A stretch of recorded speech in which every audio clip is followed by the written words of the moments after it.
All right, now we're going to jump into the actual build. So the actual build quality of this cabinet is actually quite high. I really think that they did a great job putting it together. It's very solid. This is a custom lockdown bar. It does have some like ripples in it. It's not like completely smooth, but very serviceable. I think it's quite good. It has the lockdown mechanism inside. There's glass on top. There are some rails that go on the side. I did take it off so I can demonstrate. I'm going to lift up the TV in just a moment and kind of show um, how everything is organized inside. But as you can see, the black glass is quite tall. Actually, the machine itself is actually quite tall. It's when measured from the ground to the top here, I believe it's 37.5 inches tall from the back, not including the black glass, but the just the back of the table is at 44 inches off the ground. I also ordered the table to have 8 inches. That's not 8 inches, I'm seriously 8 millimeters of space between the top of the cabinet build to the TV. The reason for that is I wanted to emulate the amazing work that R&R and Terry Red and some others have done with the dot matrix display in the back. I went and bought two of these panels here, and it actually fits precisely against the back. So when ready, I will be installing side to side, and actually will fit perfectly back there, and the height is perfect as well. Kind of continuing on, with this table, you do get a very good build quality. I think that is truly what you're buying here. You're buying a well-built cabinet. I think it cost me about $2,600. No, probably no. Actually, it was a little more than that. It was probably more like $2,800 for this table. It does include a coin door. Now, this is a very generic looking coin door, not the coin door you typically would see in a pinball machine that anybody in the States would see normally, but it is functional. It's a counterweight type style coin door, so you'd put an example coin inside the as a counterweight, and as you put in coins, it does work. They have lit up buttons. They're all the clicky style buttons. They're a little bit kind of hard to push. They're the stronger strength of the button presses. I did purchase a couple of lighter weight mechanisms for the for here, so I'm going to be replacing that just to see if I can get away without doing a leaf switch. I prefer a leaf switch, but because they're so difficult to find and get, I'm going to kind of hold off on that. They advertise this plunger, but this plunger is really just a visual. It's not an actual plunger. So it is an actual plunger, but what it's doing is there is a round disc at the end with a standard switch that when you pull this back, you'll listen here, and also listen how rough it sounds when you pull this back. It's not very smooth. It's a very strong spring, so it almost clicks too hard forward. But if you listen here, nothing's actually happening up until about here. So I don't know if you could hear that, but you could hear the actual click happening. So all this really does is it emulates a button press, and it's how much time you're holding it back that determines how hard you hit the ball. And really, it's not a very good solution, and something I'll be replacing here in the future. But that's, they try to make that a selling point, but I think you'd be better off just with a button here. All these buttons do light up. There's a power supply inside the cabinet that's powering the actual LEDs for the lights, and there is a kind of a Chinese branded kind of iPack type of solution for the button mapping. That is something that obviously I will be replacing once I get the plunger solution that has some of the the buttons mapped already. There are two buttons here on the side. It's the regular button and the MagnaSave button. It doesn't have any other real function in any of the games. It would have been, the way I would have done it is I would have actually changed the tables using the flipper buttons. But instead, the way this table is set up is that these rotate using Pinball X, the tables one by one.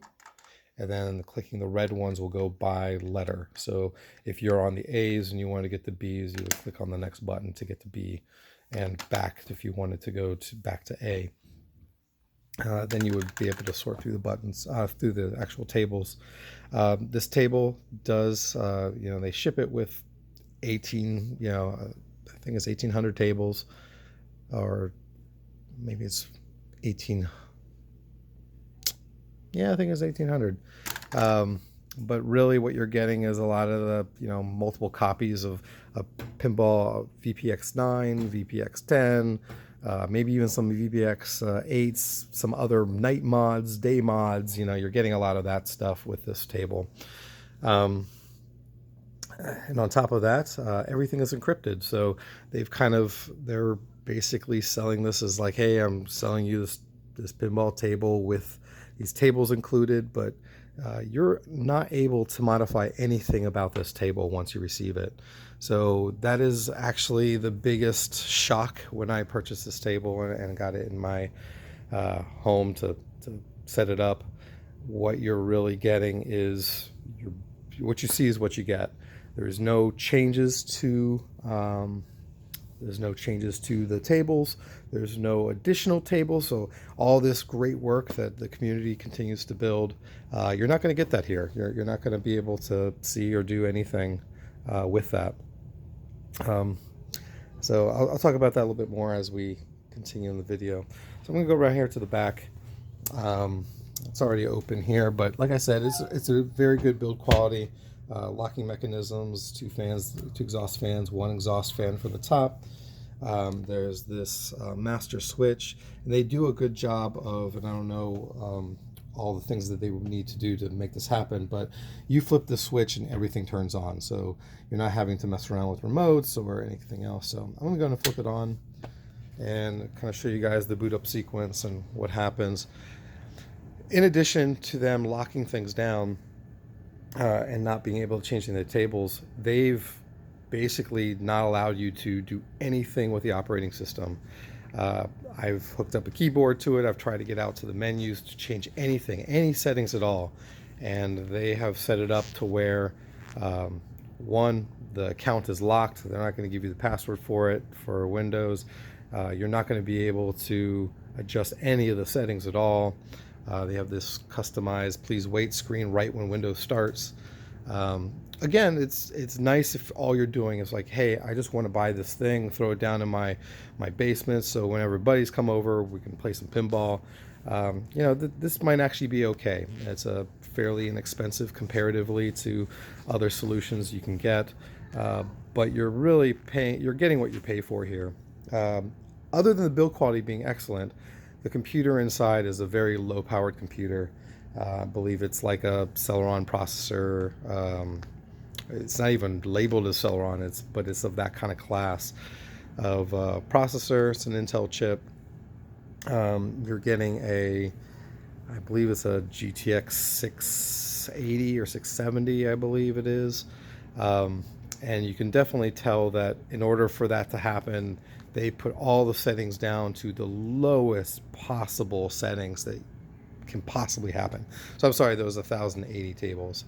So it comes up, starts up here on Pinball X, and as I said, this button will flip the tables, and then by letter you go down here and press it, and it changes from B to C, D, E, etc. So what I will say is the tables that are there, they're all functioning. I haven't run into a table that doesn't work. Some of them, like I said, are experimental things. They're not stuff that runs really great, but it all does run. And I will say the positive thing I could say about this, again, if you're going into it knowing that, hey, I just want something, I don't want any headache, I just want to turn it on, knowing that you can't upgrade this thing in the future, this is actually a pretty good deal for what you can get. The problem is I am somebody that wanted to modify this as time goes on. I want to add LEDs. I want to add um, all kinds of solenoids, and I even bought some exciters for some kind of 3D sound effects inside the table. And yeah, to do any of that, you would really need to strip out the computer, which is something I'll start talking through in future videos. Um, Again, to kind of keep going through, the back glass looks nice. It does feel like the table does feel taller than a normal pinball table. As I mentioned, it's like 37.5 inches. For me, I'm not a tall person. I'm about 5'7", and my hand rests okay. I feel like if it was just a little bit lower, I would probably enjoy it a little bit more. And the way these table legs are situated, they're pre-threaded, so there's no like plate in the back. So you're not going to be able to, easily find a way to drill a little bit higher holes and mount this without getting another mounting plate. And I think it would be a pretty big challenge to make that happen. So again, know that going in. Let's see if I can't. I'm going to grab a light here so I can kind of shine some light inside. So inside the table, went ahead and opened up the coin door. And inside, you have access to a fairly low-powered amp here. I'll talk through about the sound here in a moment. But they built a little box for coins. Like I said, it does work. Inside, let's see what this has. You can see here. There's the button set up. You have a couple wires going in powering the LEDs, and then you have your switches that then connect.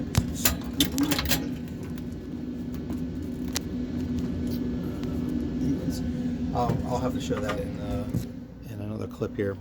Let me swing around back. The monitor that it comes with is an LG monitor. Mine came broken.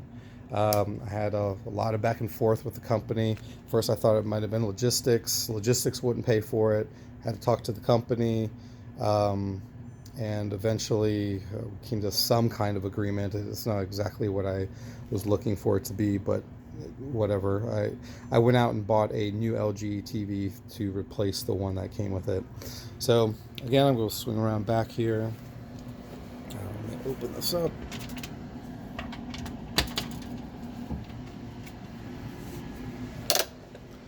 As you see, again, we have two fans, the power switch going in. You'll see a lot of 220 plugs inside this box. This is the computer that's set in. It's just a computer case that you'll really see. They did a good job of bolting these things down. They'll send you a hard drive separate in this instance. It's a 120 SSD, but it's a pretty slow SSD. You have this power supply here. Provides a 12 and 5 volt rails. I couldn't quite determine how big of a power supply this is, but I'm assuming it's really low. It only really powers the LED lights that go around, so it's not doing too much other than that. Further down there, you can see right here on flashing, that is the iPack equivalent. It is a Chinese branded item. I couldn't make a whole lot of sense of what's there. So whether or not it's going to work for future builds, like if you decide to rip everything out, I don't know. But I would recommend anyway replacing the, you can see back there, you see that black circle. That is the plunger. So that black circle, and right to the right of that is the switch. So as you pull that back, that circle pushes the switch, which activates the plunger, and it's again a timing thing. So you got the monitor set up. All the monitors that came with it have DVI and VGA inputs, no HDMI inputs at all in the stable. In the original monitors, my current LG monitor does have currently does have an HDMI input if I choose to go that route. But it also, I got a model that does have DVI inputs as well, so I'm going to continue using DVI for my future build. So I'm going to go ahead and lock this bottom part up. I'm going to open the top so you can see the back. So you can see here, again, everything's really well put in, nothing shakes around. The top monitor, it's a low quality, not quality, the quality seems fine. It's more that this is 720p, so you're not going to get super high fidelity, although I don't really know how much you need it. Though with pup packs and things of that nature, with using video, you probably will see some lower res video come through. I'm going to examine how this goes forward and try to continue using this monitor in my future build, but we'll see how that goes. The bottom here is I think it's a 16-inch long and skinny type monitor. Fits in that slot pretty well. It's got two very probably low-priced speakers here on the side, and that's another pretty big complaint I have about the system. There's a lot of cracking noises. There's no subwoofer inside the machine. Here we have, I think it says it's a 50-watt top. It's a single cone. There's no kind of three-way anything happening with these. And again, it's I believe hooked up to a 25-watt amp, which is not even what these speakers can supposedly do. And if you start turning it up too loud, you'll hear a lot of crackles, a lot of like distortion. It's not really what you'd love to hear. Because the way the cables are, cable organization is great. As I don't know if you remember from when looking back, you could rewind and look back, but they did a great job with cable management. It's very clean inside. It doesn't feel messy or slapped together. There's a little bit of light bleeding. It's not always. You can see the light from outside the edge of the monitor, but it's not really that big a deal. It's more noticeable on the playfield. Yeah, I mean, what I will say is the components that I see that make the build is actually very high quality. They have this kind of all the MDF that they use has this kind of plastic kind of hard outer side to it. So inside even is the same thing. DMD is cut out well. These are just some grills on top of the speaker holes. I'll go ahead and fire up a table. Won't be able to play it very well, but I want to be able to show a good example, and also without selecting something with music so it gets taken down by YouTube. Let me think.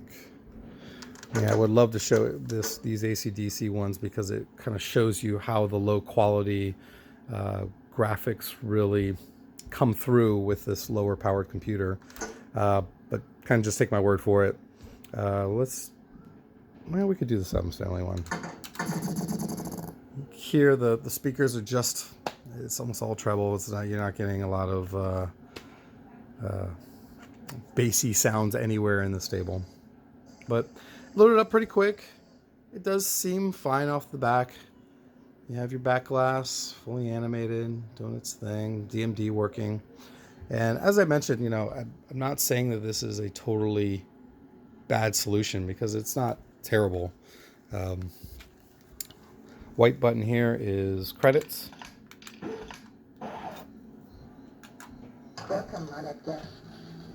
So as you see, I'm going to pull this back. You see no change to the ball, but when I push it all the way back, that's when you see the plunger move.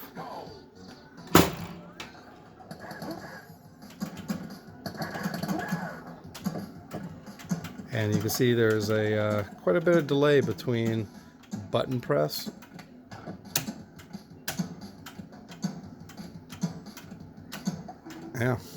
so button press, button press, button press.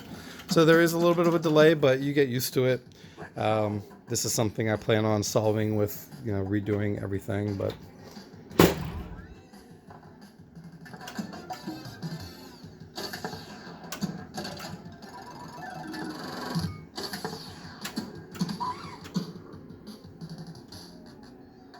Sorry, I'm trying to do this one-handed. It's a little tough, but